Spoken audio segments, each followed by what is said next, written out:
ପିଲାମାନେ ଆଜି ଆମେ ପଢ଼ିବା ପ୍ରଥମ ଅଧ୍ୟାୟ ସମ୍ବଳ କିମ୍ବା ରିସୋର୍ସେସ୍। ରିସୋର୍ସେସ୍ ମାନେ କ'ଣ କିମ୍ବା ସମ୍ବଳ ମାନେ କ'ଣ ଦେଖିବା। ଆଚ୍ଛା, ଯେମିତି ଆମେ ଜାଣୁଛେ ସୋର୍ସେସ୍ ସାମଗ୍ରୀ, କିନ୍ତୁ ତା ଦେଇକି ଆମକୁ କ'ଣ ମିଳୁଛୁ। ଆଚ୍ଛା, ମାଙ୍କୁ ଘର ସଜାଡ଼ିବାରେ ଝିଅ ମାନା ଓ ପୁଅ ଅଂଶୁ ସାହାଯ୍ୟ କରୁଥାନ୍ତି।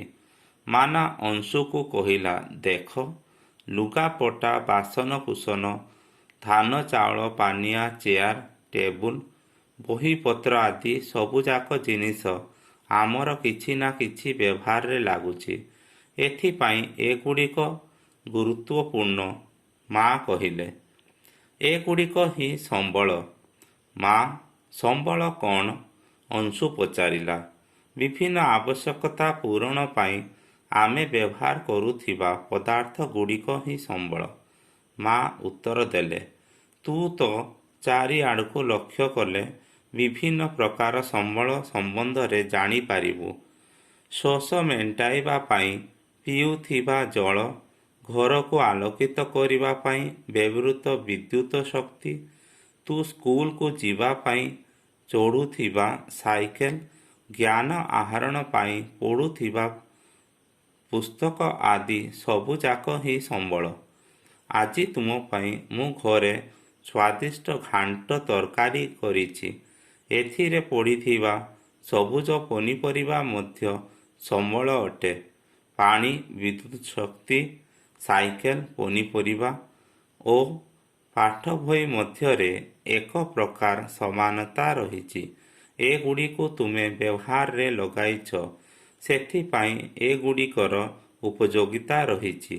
ସୁତରାଂ ଉପଯୋଗିତା ବା ପ୍ରୟୋଜନୀୟତା ହିଁ କୌଣସି ଦ୍ରବ୍ୟ ବା ପଦାର୍ଥକୁ ସମ୍ବଳରେ ପରିଣତ କରେ।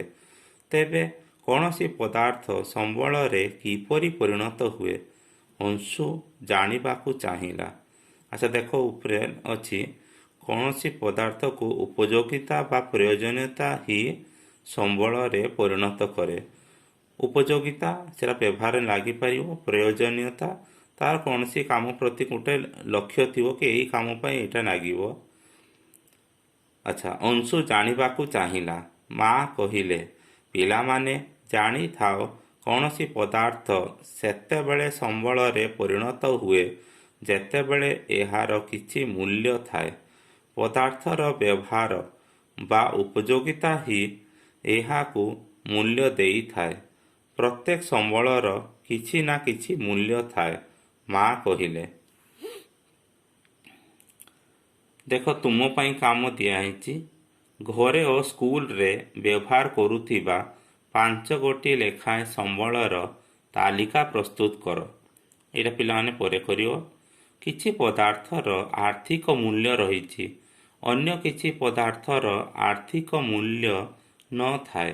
ଉଦାହରଣ ସ୍ୱରୂପ, ଧାତବ ପଦାର୍ଥର ଆର୍ଥିକ ମୂଲ୍ୟ ରହିଛି, ମାତ୍ର ଏକ ସୌନ୍ଦର୍ଯ୍ୟପୂର୍ଣ୍ଣ ଭୂମି ରୂପର କୌଣସି ଆର୍ଥିକ ମୂଲ୍ୟ ନଥାଏ। ମା'ର ସ୍ନେହ ମମତା ବିନା ଛୋଟ ଶିଶୁଟିଏ ବଞ୍ଚିବା ଅସମ୍ଭବ। ସୁତରାଂ ଏହା ଏକ ଅମୂଲ୍ୟ ସମ୍ବଳ। ପ୍ରତ୍ୟେକ ବ୍ୟକ୍ତିର ଉତ୍ତମ ଚରିତ୍ର ମଧ୍ୟ ଏହିପରି ଏକ ସମ୍ବଳର ଉଦାହରଣ। ତେବେ ଉଭୟ ପ୍ରକାର ସମ୍ବଳର ଗୁରୁତ୍ୱ ରହିଛି ଏବଂ ଉଭୟ ହିଁ ମଣିଷର ଆବଶ୍ୟକତା ପୂରଣ କରିଥାନ୍ତି। ଆଚ୍ଛା, ଦେଖ, ଏଇଠି ପିଲାମାନେ ସମ୍ବଳ ମାନେ ତାର ଆର୍ଥିକ ମୂଲ୍ୟ ଥାଏ। କେତେକ ସମ୍ବଳ ସମୟର ଅଗ୍ରଗତି ସହ ଆର୍ଥିକ ମୂଲ୍ୟଯୁକ୍ତ ହୋଇଥାନ୍ତି।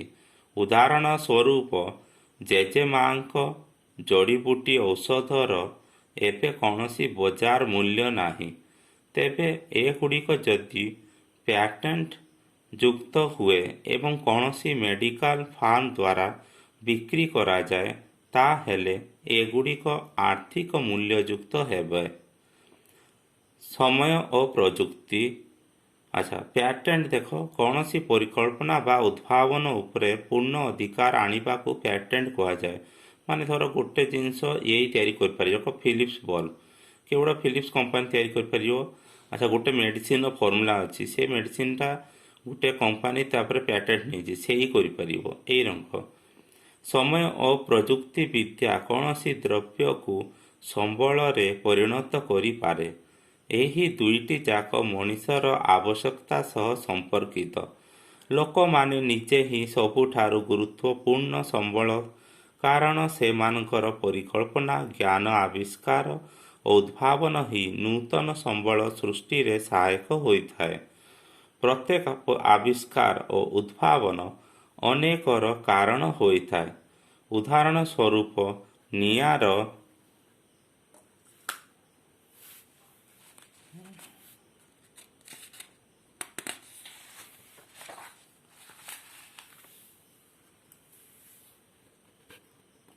ନିଆଁର ଆବିଷ୍କାର ସହ ରୋଷେଇ ଓ ଅନ୍ୟାନ୍ୟ ପ୍ରକ୍ରିୟାର ଆବିଷ୍କାର ହେଲା। ସେହିପରି ଚକର ଉଦ୍ଭାବନ ସମୟାନୁକ୍ରମେ ପରିବହନର ଅତ୍ୟାଧୁନିକ ମାଧ୍ୟମ ବିକାଶରେ ସହାୟକ ହେଲା। ପ୍ରଯୁକ୍ତି ବିଦ୍ୟା ଜଳ ବିଦ୍ୟୁତ୍ ଶକ୍ତି ଉଦ୍ଭାବନ ମାଧ୍ୟମରେ ଜଳ ସ୍ରୋତରେ ଥିବା ଶକ୍ତିକୁ ଏକ ଗୁରୁତ୍ୱପୂର୍ଣ୍ଣ ସମ୍ବଳରେ ପରିଣତ କରିଛି। ଦେଖ, ପ୍ରଯୁକ୍ତି ବିଦ୍ୟା କୌଣସି ଜିନିଷକୁ ଶକ୍ତି ମାଧ୍ୟମରେ ତାକୁ ସମ୍ବଳରେ ପରିଣତ କରୁଛି। ଦେଖ, ପ୍ରଯୁକ୍ତି ବିଦ୍ୟା କ'ଣ? ସଦ୍ୟତମ ଜ୍ଞାନ କୌଶଳ ବ୍ୟବହାରରେ କାମ କରିବା ବା ଜିନିଷ ପ୍ରସ୍ତୁତ କରିବାକୁ ବୁଝାଏ। ଜ୍ଞାନ କୌଶଳ ବ୍ୟବହାର କରିକି କୌଣସି ଜିନିଷ ପ୍ରସ୍ତୁତ କରିବା, ତିଆରି କରିବା, ତାକୁ କାମରେ ଲଗେଇବା। ଆଚ୍ଛା, ଅତି ମୂଲ୍ୟବାନ ମଧ୍ୟ ଏକ ସମ୍ବଳ, ମା'ର ମମତା ସମ୍ବଳ। ଆଚ୍ଛା, ତୁମ ପାଇଁ କାମ, ଏଇଟା ପରେ କରିବ। ମା'ଙ୍କ ପ୍ରଦତ୍ତ ତାଲିକାରୁ କେଉଁ କେଉଁ ପଦାର୍ଥର ଏବେ ସୁଦ୍ଧା କୌଣସି ବଜାର ମୂଲ୍ୟ ନାହିଁ, ଚିହ୍ନଟ କର। ଆଚ୍ଛା, ବଜାର ମୂଲ୍ୟ ନାହିଁ, ଦେଖିବା। ସୂତା ଲୁଗା, ମା'ଙ୍କ ତାଲିକାରେ ଅଛି ସୂତା ଲୁଗା, ବଜାର ମୂଲ୍ୟ ଅଛି, ଆକୁ ବିକ୍ରି କଲେ ସୂତା କାମରେ ଆସିବ।